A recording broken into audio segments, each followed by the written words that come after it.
Hey guys, so sa video na to, tuturo ko sa inyo kung paano mag-buy ng crypto, yung cheapest way, okay? Kasi pag dito kayo sa GCash nag-buy sa GCrypto, medyo mas mahal yung patong ni GCash, okay? So, ang kailangan nyo lang is mag-create kayo ng Binance account. Kung wala pa kayong Binance account, nandyan na yung link sa description and sign up lang kayo, okay? So, meron akong balance dito sa GCash, 7,000. So, punta na tayo sa Binance. So, ganito yung makikita nyo sa inyong mga Binance account. Okay? So, andito yung portfolio, nandito yung trade. So, gawin muna natin siyang pro. Okay? So, how are you going to do that? I-click mo lang itong icon sa taas. And makikita mo dito may nakalagay na Binance Pro. So, i-click mo lang yan. Okay? So, after that, ayan, makikita mo na yung wallets. And then, trade. So, ayun na. Mas iba na to, guys. Okay? So, meron akong balance dyan. So, ganito talaga gagawin nyo to buy crypto via P2P. So, yan yung cheapest way. Okay? And pinakamabilis. So, less fees. So, ang gagawin nyo lang, i-click nyo lang yung trade. So, there are two ways to do that. Okay? Pwedeng buy and sell. So, i-click mo lang tong buy and sell. And then, so say for example, bibili tayo ng 7,000. So, ang makukuha natin is 118.38 USDT. Okay? So, this is the other way. Punta lang kayo dito sa P2P. And then, dito tayo maghahanap ng seller or merchant. So, pag dito naman, medyo mabusisi lang kasi maghahanap kayo ng swak sa budget. So, say for example, ito yung price niya, 58.82 per USDT. Pero meron siyang limit na from 90,000 up to 500,000. So, hindi abot yung pera natin kasi meron lang tayong 7,000 to buy. So, maghahanap tayo dito ng pasok sa budget. Okay? So, ibabrowse nyo lang yan. And habang binabrowse nyo yan, guys, tumataas yung per USDT nila. Okay?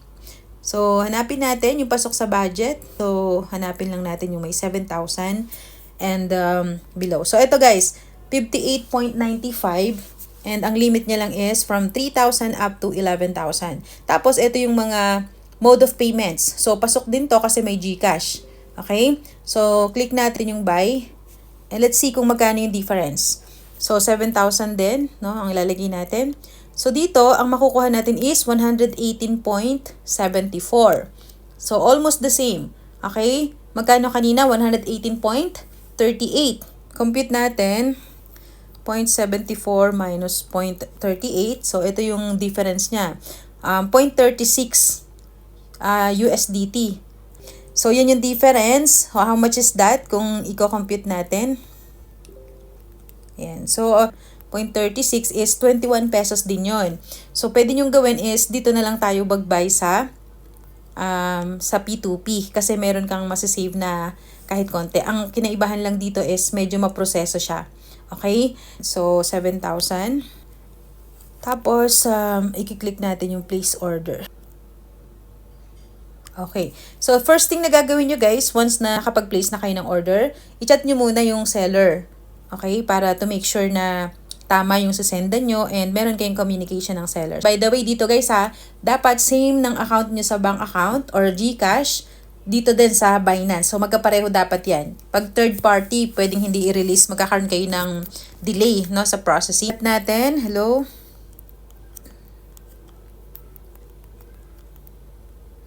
Ayan, para lang magkaroon kayo ng communication. So, after that, punta na tayo sa view payment details. Ayan. So, ito yung kanyang GCash account and yung name. So, i-copy mo lang yan, guys. Ayan. And then, punta na tayo sa GCash. Magpipay na tayo. So, ayan. Click lang natin yung send and express send. So, type the amount. Ayan. Then, click mo yung next. Ayan. I-know na lang natin yan. Tapos, to make sure na tama yung name, ayan. ERCB. Double check nyo lang. Eric. Okay. So, siya nga to. So, click lang natin yung confirm and then send.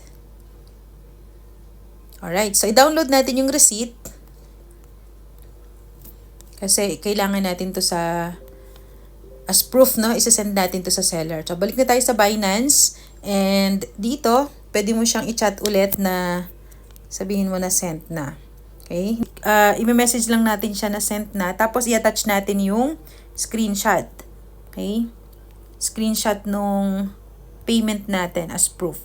So, after that, pwede na natin i-click yung transferred notify seller. Okay. So, yun. Maghihintay na lang tayo guys na maging completed na tong order. So, for now, medyo merong technical issue no, sa connection kasi hindi niya nare-receive. Pero later on, marireceive niya to as long as nag-click na tayo ng notify seller. So, i-remind na ni Binance yung seller na nag-send na tayo ng payment. So, maya-maya lang, mapasok na. So, magkakaroon na dito ng order completed. And that's it. So, idugtong ko na lang sa yung video guys kapag na-receive na natin yung payment. Okay? 5 minutes to 10 minutes, something like that. So, idugtong ko na lang yung video dito. Alright guys, so check na natin kung pumasok na yung order. So, paano makikita yun? Punta ka lang sa trade. Then, P2P. Tapos, yung sabi dito, orders. Then, yung fulfilled. Okay, tas completed. Ito na. So, ito na siya guys. Completed na, no? Ayan yung proof. So, 118.74. So, saan mo siya makikita? Back ka muna. Then, sa funding natin siya makikita. So, i-click mo yung wallets. And then, funding. Okay, so nandito siya guys. Ito na yung binili natin na USDT. Okay? So, yun. Meron ka ng USDT and then it's up to you na kung ibibili mo siya ng any crypto na gusto mo. So, for example, OPBNB yung bibilhin natin, yung kailangan natin. So, how are you going to do that? Of course, first is kailangan mo munang i-transfer yung amount na to from your funding papunta sa spot. Okay? So, i-click mo lang yung transfer. And then, click mo lang yung max. Ayan. So, nakaselect na kasi yung USDT. So, kung hindi nakaselect yung USDT, i-click mo lang yan. Tapos, i-type mo yung USDT.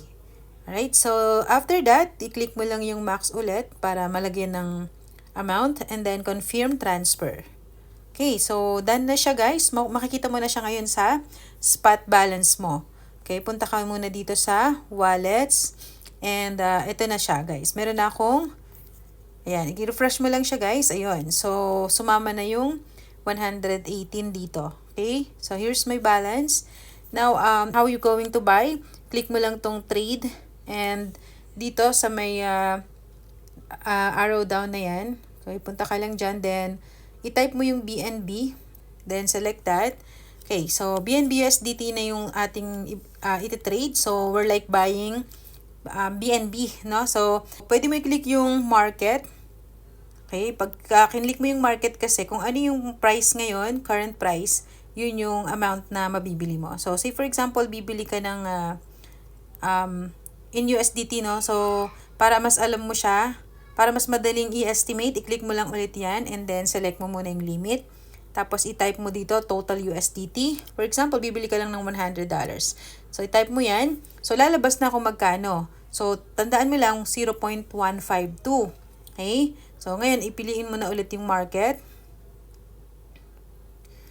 Yan. Pwede mo na i-type ngayon yung amount. Kasi walang US dollar dito na nakalagay. 0.152.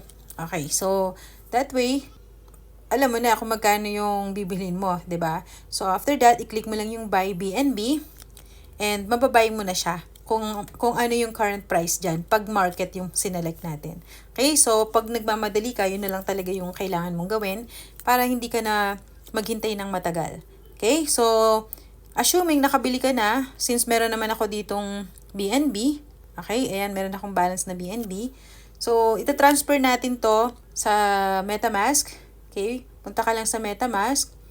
And then, ayan. Kailangan naka-OPBNB mainnet siya ha. Meron akong tutorial dito sa YouTube on how to set this OPBNB network. So, panoorin nyo lang yun guys. And then, i-copy mo lang yung address, wallet address. Click on that. Tapos, balik ka na dito. Okay. And, click mo na yung withdraw. Tapos, BNB. Okay, select natin BNB. And then, send via crypto network. Okay? Tapos, dito, ipipaste na natin yung wallet address. So, dito guys sa network, ito yung importante para maging OPBNB siya. Click mo lang yan. And then, isa-select mo yung OPBNB instead of BEP20 kasi magkaiba yan. Pag ito sinelect mo yung nasa unahan, BNB lang yan. Okay? So, ang kailangan natin is OPBNB. So, ito isa-select natin. Alright? So, yun. After that, pwede ka nang mag-type ka na dito kung magkano isa-send mo. Say, for example, maximum. So, meron lang siyang fee. Ayan, 0.00002.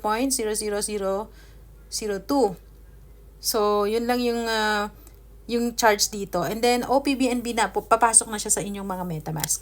Okay? So, for example, sa Trust Wallet ka magsisend. Click mo yung Trust Wallet. Ayan. And then, so, i-click mo lang yung Receive. And then, so, dito, ayun, pwede mo palang i-select all networks. Ayan, i-click mo, hanapin mo yung OPBNB. Okay. Pag wala, pwede nating i-type dito, OP. Yun, so, select mo yung OPBNB. And then, click mo yan. So, yun. I-copy mo na yung wallet address. Alright, so nakopy na natin. Balik ka na ngayon dito sa Binance. And same process, okay? Gawin mo lang, click withdraw, select BNB, send via crypto network, and then type mo dito yung wallet address or i-paste. Then network, OPBNB. Okay? Tapos i-type mo na yung amount and then withdraw. So that's how you do it, guys. Simple lang, madali lang, at mas cheaper ito kaysa dun sa GCrypto. At sa GCrypto, wala pa lang OPBNB network dun. So, gagamit ka ng BEP20. So, kailangan mo pa rin siyang i-transfer or bridge. So, maraming proseso. So, kung Binance yung gagamitin mo, mas mabilis by just selecting OPBNB network. Yun, papasok na yan sa inyong mga MetaMask or Trust Wallet in OPBNB. Okay?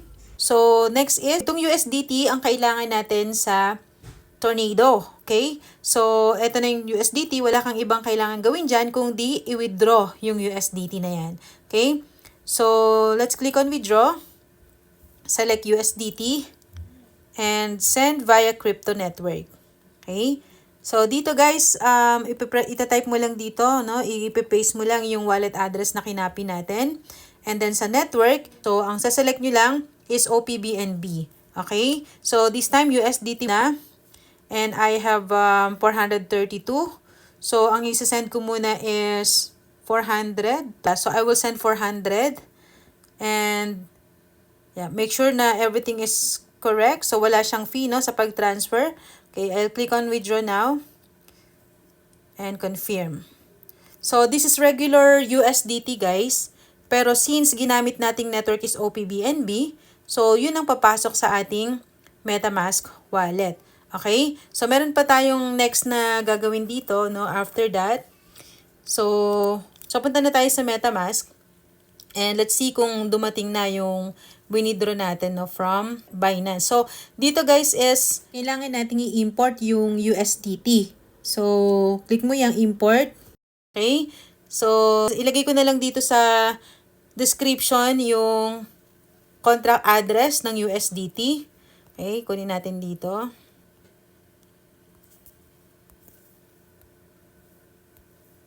Ayan. And then, auto-populate na siya, guys. Ayan, USDT, tapos yung token decimal. So, yaan nyo lang yan. And then, click on next. And import. Okay? So, yun. Meron na tayong 400. Pumasok na siya, guys. So, may nakalagay na unable to find conversion. Kasi naka-OPBNB tayo. But, guys, this is as good as USDT din. So, para ma-withdraw natin to, punta lang tayo sa Binance. Say, for example, i-withdraw natin pera. Okay, same process. Click deposit. Dito, this time deposit naman, no? Select USDT. Tapos, ang pipiliin natin is OPBNB. So, ganun lang guys, when you're dealing with OPBNB network, puro OPBNB network lang ang pipiliin natin sa transactions. So, ganun lang kasimple. Okay, pagdating dito sa Binance, USDT na yan. Regular USDT. So, ganun lang guys. And make sure nandito kayo sa Team Babies No official channel sa Telegram para mauna kayo sa referral link. So, dito ko lang ipopost guys yung link, yung top link. Okay? So, make sure to subscribe to my channel for more uploads and tutorials like this. So, again, this is Babies No.